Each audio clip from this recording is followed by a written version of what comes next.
Shalom saudara, kita sampai pada Abam episode 524. Dari wanita usia 40 tahun. Salam Pak Pendeta Erastus yang terkasih dalam Tuhan. Saya mau bertanya, dalam seminar Bapak tentang setan, Bapak berkata kalau setan itu bentuknya fisik. Yang saya mau tanyakan satu, kenapa kok pengaruhnya sampai begitu luar biasanya kepada manusia? Kalau dia berbentuk fisik, bagaimana caranya dia mempengaruhi manusia, terutama kepada pikiran manusia untuk berbuat jahat. Dalam pemikiran saya hanya roh jahat yang mempengaruhi pikiran manusia untuk berbuat hal-hal yang jahat. Saya minta kamu memperhatikan dengan teliti apa yang saya sampaikan mengenai setan ini dalam seminar. Dalam seminar kalau nggak salah sampai puluhan kali atau belasan kali pertemuan ya.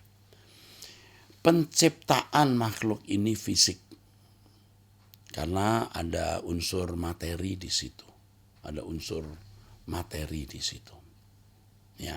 Tapi setan tentu dalam keperkasaannya bisa tampil dalam berbagai bentuk.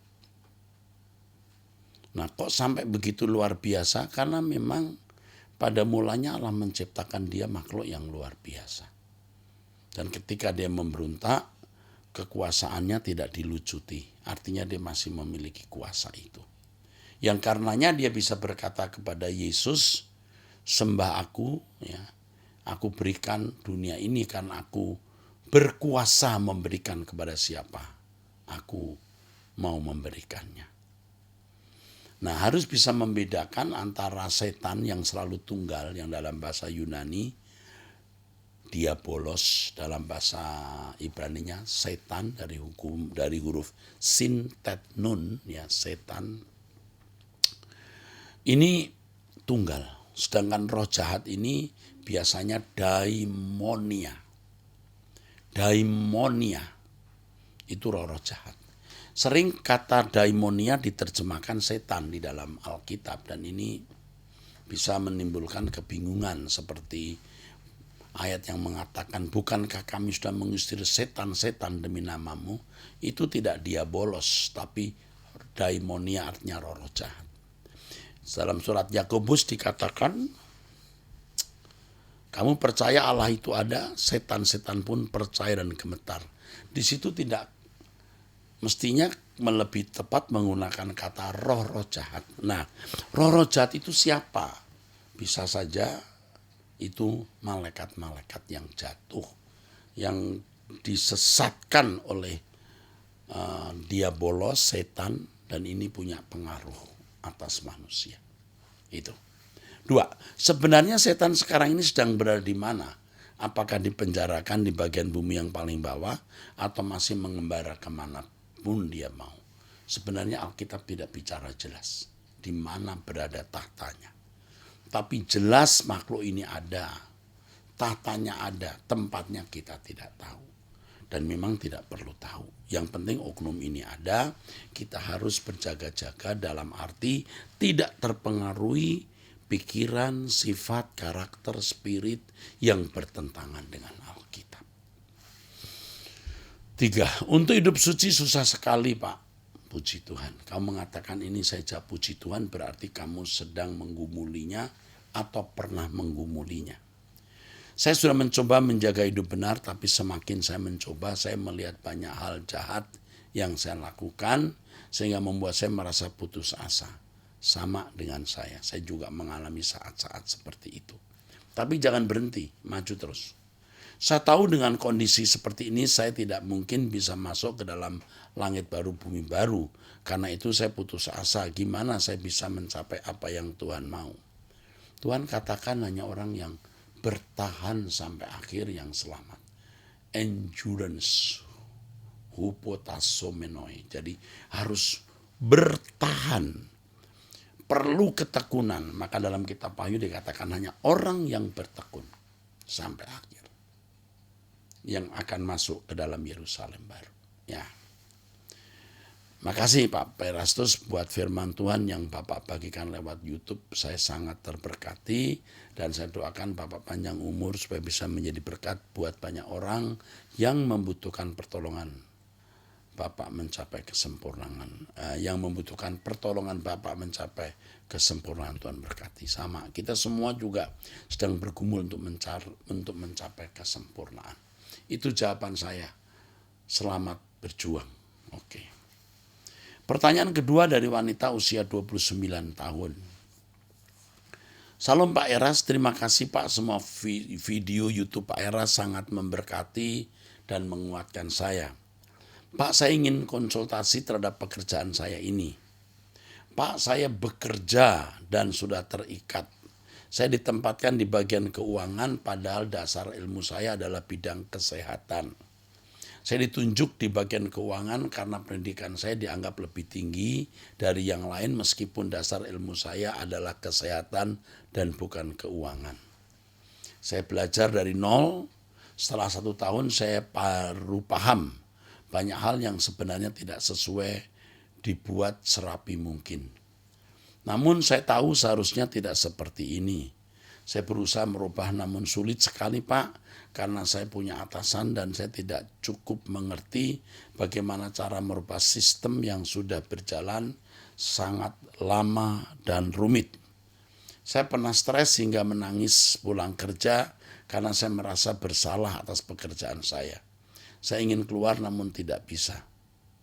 Saya ingin mengundurkan diri dari bagian keuangan juga tidak bisa karena pendidikan saya dianggap yang paling bisa memenuhi jabatan tersebut daripada yang lain.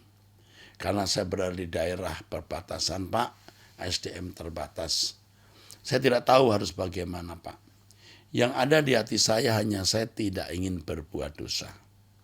Kerap saya pulang dengan menangis karena pekerjaan saya. Semua orang menganggap ini wajar, tapi menurut saya tidak Pak. Saya hidup benar sepenuhnya dan di segala aspek termasuk pekerjaan saya yang rapi, namun menurut saya ini salah Pak. Mohon pencerahannya Pak, saya hanya ingin melepaskan diri dari ini semua. Saya ingin segera sekolah lanjutan Pak, supaya saya keluar dari bagian ini. Tidak ada harapan lain saat ini selain saya tidak ingin berbuat dosa. Wow, saya salut kepada kamu. Ya. Tuhan memberkati selalu pelayanan Pak Eras yang semakin membuat saya berusaha hidup kudus. Usia masih 29 tahun, kamu tidak bisa dipaksa untuk tetap di situ. Kamu bisa keluar. Menurut saya kamu harus membuat surat pengunduran diri. Jangan takut kamu tidak makan. Kamu pasti akan dipelihara Tuhan. Buat studi lanjutan saja. Jadi nasihat saya hanyalah keluar dari tempat itu dan jangan turut mengambil bagian dalam dosa. Apa gunanya orang peroleh segenap dunia kalau jiwanya binasa? Kamu tidak memperoleh segenap dunia, kamu hanya sepotong gaji. Lalu buat kamu masuk neraka. Untuk apa? Buat surat pengunduran diri. Ya. Kalau kamu terikat sama kontrak, selesai kontrak kamu keluar. Atau kalau kamu harus keluar lalu mendapat sanksi uang berapa-berapa, bayar saja. Keluar dari tempat itu. Jangan teruskan bekerja di situ. Ya, jangan menjual keselamatanmu dengan dosa atau kesenangan atau uang. Ya, itu saja saran saya. Saya tunggu jawaban kamu atau kesaksian kamu berikut. Ya, sampaikan ke Truth ID melalui ABAM ini. Oke? Tuhan memberkati. Pertanyaan ketiga dari wanita usia 46 tahun memiliki seorang anak usia 16 tahun, suami warga negara asing. Salam Pak Eras, jadi kami tinggal sendiri-sendiri. Dulu selama 14 tahun, setiap 1 tahun, 1 kali suami saya pulang ke Indo. 1 bulan di rumah untuk bertemu saya dan anak. Tapi sekarang selama 6 tahun tidak pulang sama sekali dan bahkan dia bilang mungkin untuk 9 tahun ke depan dia nggak bisa pulang. Itu artinya dia tidak pulang sama sekali selama 15 tahun. Dulu selama 14 tahun saya sanggup tidak selingkuh Pak. Tapi setelah sekian lama nggak pulang sama sekali, akhirnya saya selingkuh dengan duda yang akhirnya mau menikahi saya. Sekarang saya takut mendengarkan khotbah Pak Eras karena ingat dosa-dosa saya, Pak. Pertanyaan saya, apakah saya boleh bercerai dengan menikah lagi, Pak? Karena saya takut selalu hidup dalam dosa perselingkuhan terus-menerus. Saya takut terpisah dengan Tuhan, Pak. Mohon pencerahannya, terima kasih. Kalau kamu menganggap saya Bapak rohanimu dan wakil Tuhan yang bicara, saya bicara. 1, jangan selingkuh lagi. 2, jangan menikah dengan pria itu. Menambah persoalan hidup. Ingat, kamu hanya menambah persoalan hidup, menghidupi pria. Kamu diperbudak. Jadi 1, ya, kamu jangan selingkuh. 2, jangan cerai dengan suamimu, digantung saja. 3, hemat uangmu untuk dirimu sendiri dan untuk anakmu. Besarkan anakmu. Kamu tidak akan menyesal kamu tidak menikah lagi. Kamu tidak turuti nasihat saya, kamu akan menyesal. Kamu akan berat melewati hari tanpa selingkuhan, tanpa pemuasan seks. Tetapi nanti kamu bisa melewatinya. Ingat, kamu makin tua. Bukan hanya makin tua, kamu juga tidak tahu kapan kamu meninggal dunia. Oke? Lalu kemungkinan kamu bisa mengunjungi suami di mana, apa yang terjadi di sana. Ya. Pasti suamimu mengirim uang. Dan uangmu kamu pakai untuk selingkuhan. Itu jahat sekali. Kamu kalau sampai terus-menerus begini, Tuhan pukul kamu, bahaya. Saya tidak menyumpahi ya. Pukul kamu dengan tumor ganas, dengan kanker, dengan segala malapetaka mengerikan. Sedangkan pria yang dengannya kamu selingkuh, seorang yang sebenarnya tidak bertanggung jawab. Dia tidak bertanggung jawab. Kamu ketemu pria yang salah. Ya, pria itu jahat. Kenapa dia meniduri wanita yang kesepian? Mestinya tidak dilakukan itu. Kalau mau memuaskan hasrat seksnya, cari wanita lain. Ya, menikahlah baik-baik. Jangan dengan wanita yang sudah punya suami seperti kamu. Ya, Tuhan marah ya kalau kamu masih berbuat dosa ya. Ingat, Tuhan marah ya. Berhenti kamu selingkuh. Awas kamu. Ya, awas, dalam nama Tuhan berhenti selingkuh. Oke, pertanyaan yang keempat, wanita usia 41 tahun punya 1 anak. Salam Pak Era, saya memiliki seorang atasan laki status lajang beragama Katolik, usia 34 tahun. Waktu kecil dia pernah rajin ke sekolah minggu, namun kondisi rohaninya saat ini dia tidak ke gereja karena padatnya aktivitas kerja. Dia juga belum mau membaca Alkitab. Saya merasa prihatin akan kondisi kerohaniannya. Karena sesungguhnya dia seseorang dengan tipe yang lembut dan berprinsip baik, tidak semena-mena dalam menjalankan tindakan sehari-hari. Apa yang perlu saya lakukan untuknya Pak Eras? Terima kasih. Kiranya Tuhan memberkati dan menambah-nambahkan hikmat bagi Pak Eras. Pria ini sangat fokus ke karir, dia tidak fokus kepada yang lain. Kamu bisa menjadi berkat bagi pria ini. Kamu bisa jadi berkat bagi pria ini. Ya. Yaitu dengan perilaku kamu yang baik. Ada saat di mana kamu akan membuka mulut dan menyentuh hatinya untuk Tuhan Yesus. Perkenalkan Truth ID kepadanya. Ajak bicara mengenai kekekalan, hidup yang singkat, langit baru, bumi baru. Kamu akan punya kesempatan ini. Secara diam-diam doakan dia, itu saja yang kamu lakukan. Ya, oke, hati-hati jaga pergaulanmu. Tuhan berkati. Wanita usia 47 tahun, punya 1 anak, kelas 2 SMA. Salam Om Eras, mohon pencerahannya, apa boleh menunggu suami saya kembali? Saya ngerti bahwa selalu ada pengharapan dalam Tuhan. Saat ini suami saya meninggalkan saya dan menikah dengan wanita lain dan pindah agama Islam dan sekarang punya 3 anak. Dia ada di Bekasi sedang saya ada di kota lain di Jawa Timur. Dulu awalnya dia bekerja dan selalu kirim uang. Saya tinggal di rumah mertua sangat rajin ke gereja, komsel dan lain sebagainya. Tapi ketika anaknya menikah lagi dan pindah agama Islam, bukannya menasihati tapi malah mendukung dan merestui. Saya tidak habis pikir. Saya sangat kecewa dan membenci mertua saya, Pak, karena sikapnya yang mendukung dan merestui. Padahal dia tahu firman Tuhan. Singkat cerita Pak, mertua saya sudah meninggal dan suami saya masih sama wanita lain dan hidup bersama. Sementara saya tinggal di rumah mertua bersama anak saya.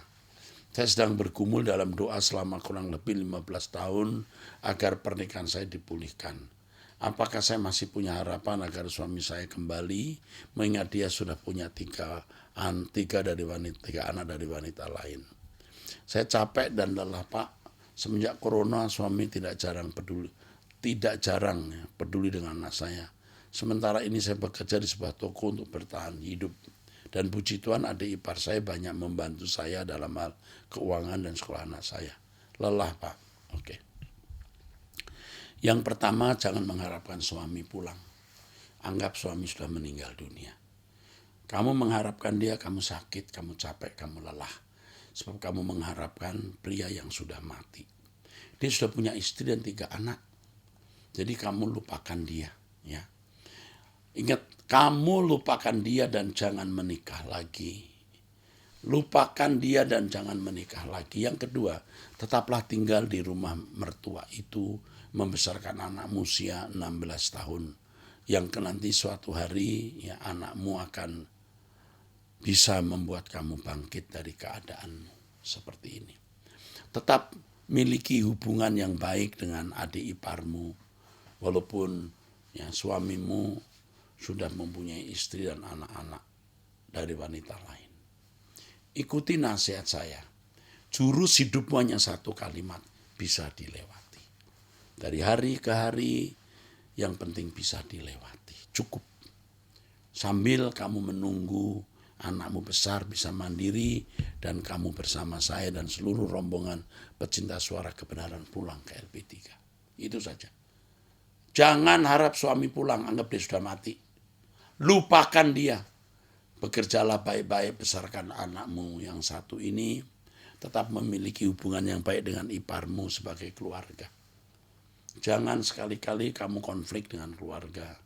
Walaupun mertuamu melakukan apa yang menyakiti hatimu, ampuni dia dan jangan tunjukkan kebencianmu. Tapi bagikan kasihmu yang tulus. Tuhan memberkati kamu. 1 kalimat saya ucapkan lagi. Kamu pasti dilindungi Tuhan dan dibela Tuhan. Pasti dilindungi dan dibela Tuhan. Ikut doa saya tiap pagi jam 5 waktu Indonesia Barat. Kamu akan mendapat kekuatan. Setiap hari bangun 4:30, doa jam 5 pagi bersama kami. Ikuti khotbah saya di Truth ID dan kamu jadi kuat. Baik, saya teruskan dengan pertanyaan berikut. Dari laki-laki usia 30 tahun, duda, freelance. Ya. Salam Pak Era, saya cerai hidup karena masalah keuangan. Saya mau nanya, ini penting.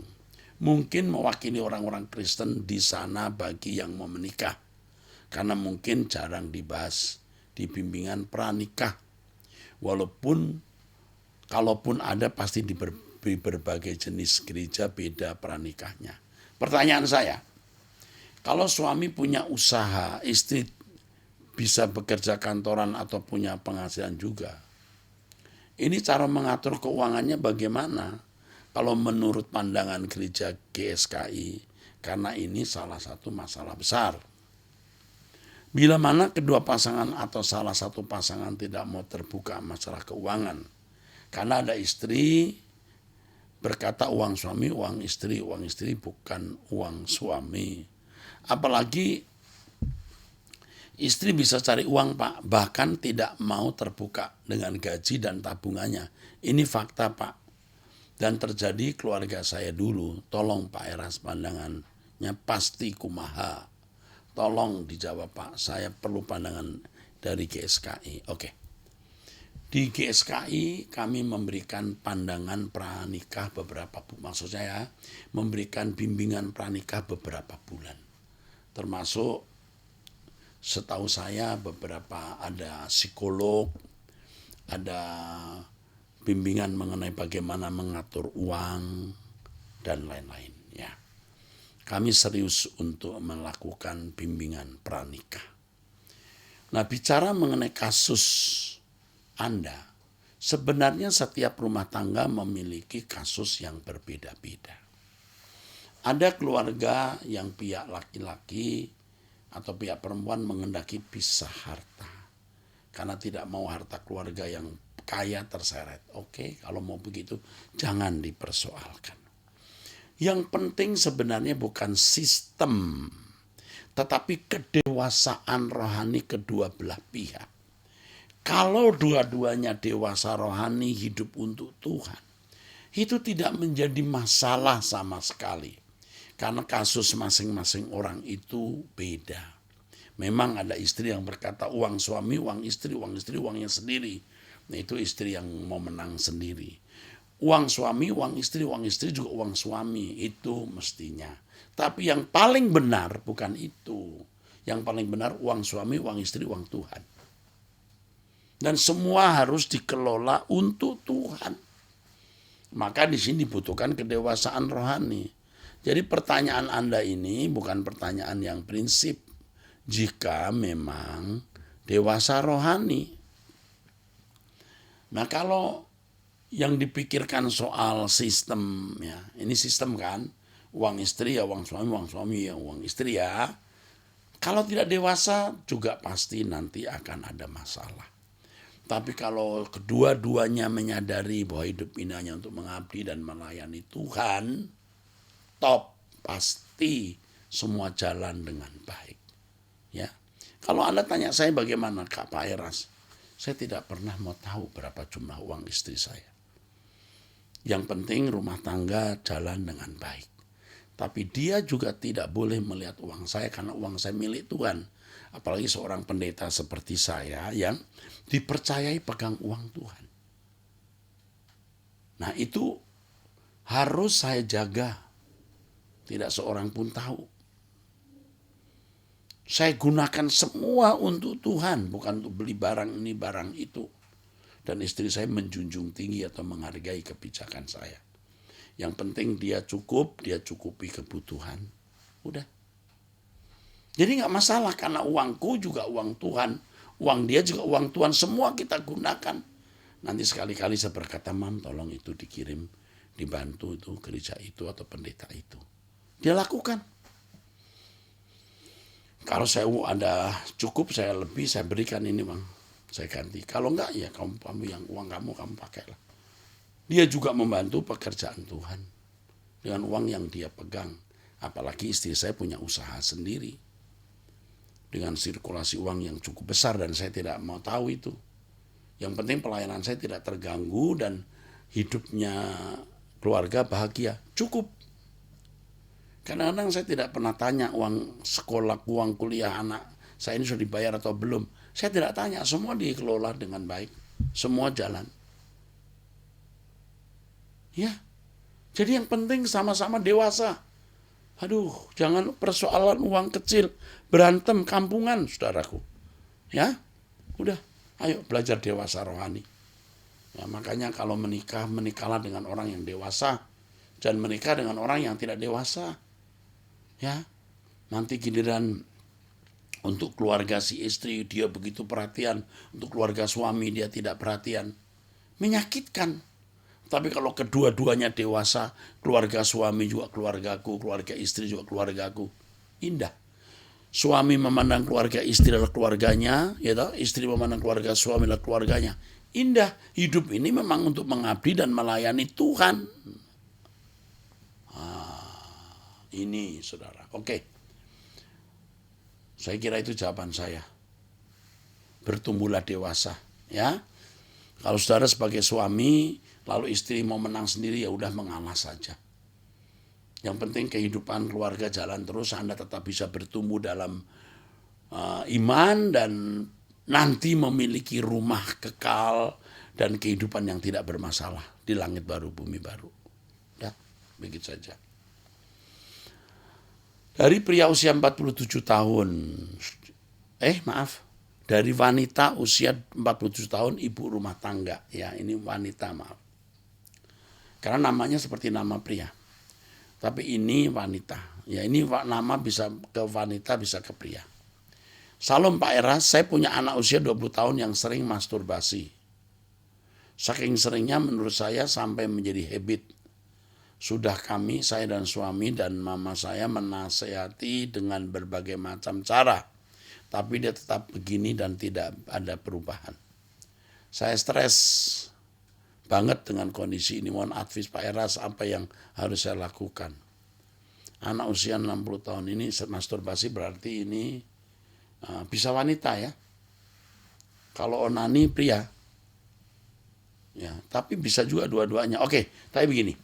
Satu hal, ibu, jangan memarahi anak dengan cara yang salah. Anda harus memandang itu sebagai sakit. Anakmu sakit, dia juga mungkin tidak mau dilahirkan dengan terikat masturbasi. Jadi jangan marahi dengan kata-kata kasar dan terimalah itu sebagai ya, anakmu sedang sakit, terkena penyakit, ini penyakit jiwa. Yang kedua, limpahkan kasih sayangmu. Makin engkau marahi dia tidak makin baik, malah makin tidak baik. Yang pertama, jangan memarahi dengan kasar. Dia sudah tahu bahwa itu salah dan Anda tidak suka, jangan kasar. Anggaplah anakmu sedang mengalami satu penyakit dan kamu mendampingi dia. Dua, limpahkan kasih sayangmu kepadanya. Lebih. Jangan banyak bicara, cerewet. Ini dibombardir oleh mama, oleh suami, oleh Anda sebagai ibu, suami, dan omanya. Buset, ini anak tambah susah nanti. Dan tidak berubah. Jangan marahin lagi. Udah tahu itu salah. Tapi dampingi dengan limpah kasih sayang. 3, beri dia kesibukan. Lebih lagi. Dia kesibukan lebih lagi. 4, bikin kebaktian di rumah berempat, kebaktian altar, ya, bikin misbah keluarga, altar keluarga, doa bersama. Jangan singgung-singgung masturbasinya. Dia tahu itu salah. Dia juga sebenarnya tidak ingin begitu. Jangan diomeli, dimarahi, apalagi dengan kata-kata kasar yang menyakitkan. Itu anak nanti tambah terluka. Ya, oke, saya kira itu saja jawaban saya. Yang terakhir dari wanita usia 52 tahun, suami usia 58 tahun. Saya dulu Katolik, suami Konghucu. Salam Pak Eras, 26 tahun lalu, sewaktu menikah, kurang hikmat, hanya meminta menikah di gereja. Setelah menikah tetap beda iman. 10 tahun lalu suami bekerja di perusahaan saudaranya dan melakukan kecurangan. Saya berdoa kepada Tuhan, bukakan jalan supaya suami tidak mendapatkan rezeki dari jangan mendapatkan rezeki tidak halal. Dan Tuhan izinkan suami mengalami kecelakaan lalu lintas sehingga suami masuk rumah sakit selama 3 bulan. Setelah pulih, suami berhenti bekerja dan membantu usaha online saya dan saya marketing. Suami bagian packing dan membeli barang. Karena bekerja bareng kami sering berselisih paham, sering berbeda pendapat. Saya sudah meminta suami mencari pekerjaan lain supaya tidak konflik lagi. Tapi suami tidak mau karena mau santai-santai kerjanya. Kesabaran saya sudah habis, Pak. Dikarenakan suami pelupa dan responnya pelan. Sedangkan untuk pekerjaan online perlu cepat. Saya sudah berusaha sabar, Pak. Untuk pekerjaan yang rutin saya dikasih tahu harus berulang-ulang. Untuk pekerjaan yang rutin saja dikasih tahu harus berulang-ulang. Diajarin hari ini besok lupa dan sudah berlangsung 10 tahunan. Karena sudah jenuh saya jadi gampang emosi. Tiap kali melihat kesalahan suami sering marah-marah. Jadi melihat kesalahan suami, ibu ini marah-marah. Suami menyalahkan agama saya yang saya anut. Mengatakan saya sudah terkena iblis. Ini karena sewaktu muda saya sabar dan penurut. Kebetulan dahulu saya Katolik.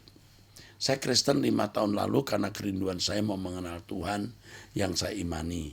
Suami di belakang saya menjelek-jelekan saya di depan saudara-saudaranya. Mengatakan saya fanatik dan tidak seperti dulu. Saya malu, Pak. Malu kepada Tuhan karena emosi saya terulang terus marah-marah. Karena sifat marah-marah saya, agama Kristen jadi terbawa-bawa. kejelekan. Tuhan juga dipermalukan.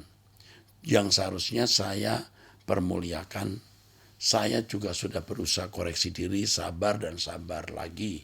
Tapi tetap terulang emosi terpicu lagi kalau melihat cara kerja suami yang lamban dan malas. Saya capek, Pak. Semua kebutuhan di rumah, sekolah anak, pekerjaan di rumah, di kantor, harus saya mengerjakan, lelah fisik dan mental. Saya berniat cerai supaya tidak makin benci dan emosi dan suami ngurus kebutuhannya sendiri. Saya perlu nasihat Pak Eras. Tidak ada niat saya untuk menikah lagi. Suami juga demikian. Status menikah tapi bertengkar terus. Stres dan fanatik.